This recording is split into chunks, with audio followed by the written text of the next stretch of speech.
Buen día, soy estudiante de la Universidad Andina del Cusco, de la Facultad de Medicina, y hoy día vamos a hablar de la adaptación del aparato cardiorrespiratorio a las grandes alturas.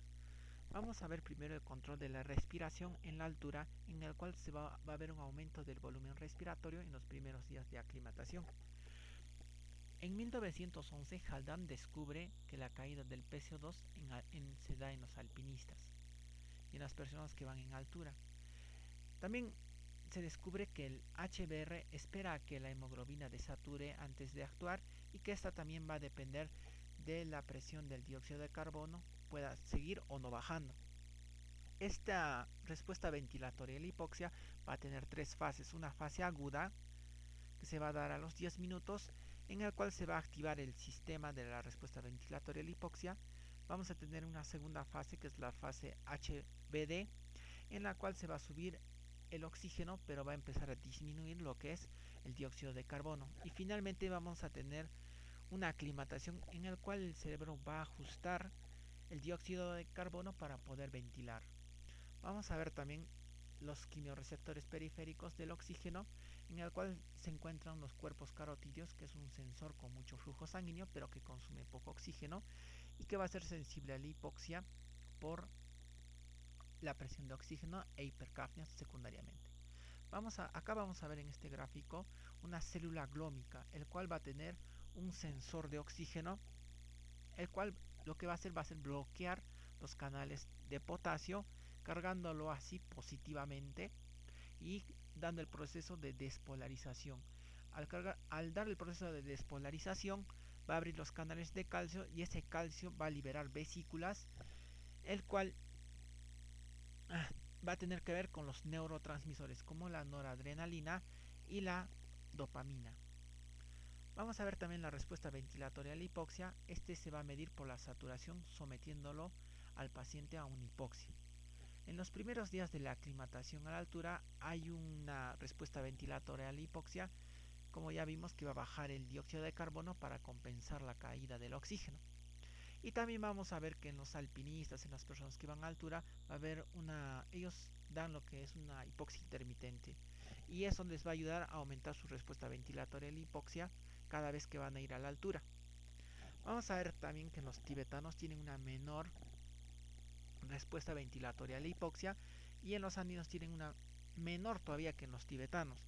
Y esto lleva a mayor riesgo de la hipoxia y a producir más eritropoyetina, por lo cual tiene una consecuencia como es la policitemia.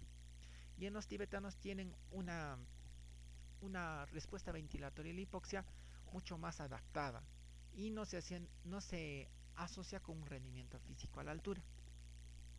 En la figura de acá vamos a ver una relación entre lo que es la enfermedad de montaña, que la vemos acá en el eje de las abscisas, y en el eje de las ordenadas vamos a ver al HBR, ¿no?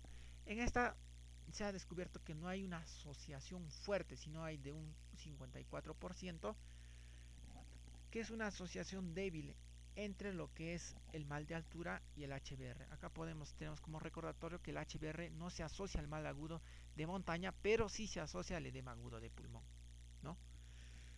Después del control de la altura respiratoria del dióxido de carbono, vamos a ver en este cuadro comparativo las personas que están aclimatadas versus las personas que no están aclimatadas. Una persona que, por ejemplo, no está aclimatada, pero que digamos está a nivel del mar, acá podemos ver 100 milímetros de mercurio, por ejemplo, en el oxígeno y 40 milímetros en el dióxido de carbono. Podemos ver que la persona está bien en la altura hasta que llega más o menos a 60. Cuando llega a 60, el dióxido de carbono en la persona empieza a disminuir, empieza a caer, como vemos acá, empieza a disminuir. Pero en la persona aclimatada, como vemos en la imagen, esta empieza a caer mucho más antes. La persona aclimatada empieza a ventilar mucho más antes que la persona que no está aclimatada. Y eso es lo que quiere demostrar este gráfico.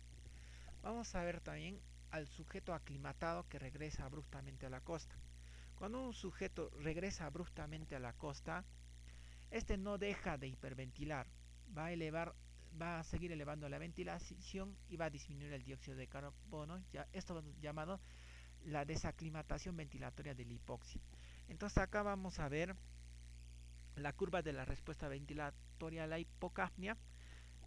Vamos a ver que cada vez que la persona se quede más tiempo en la altura, vamos a ver que este va a compensar. Esta curva del dióxido de carbono se va a hacer cada vez mucho más empinada conforme vayan pasando los días.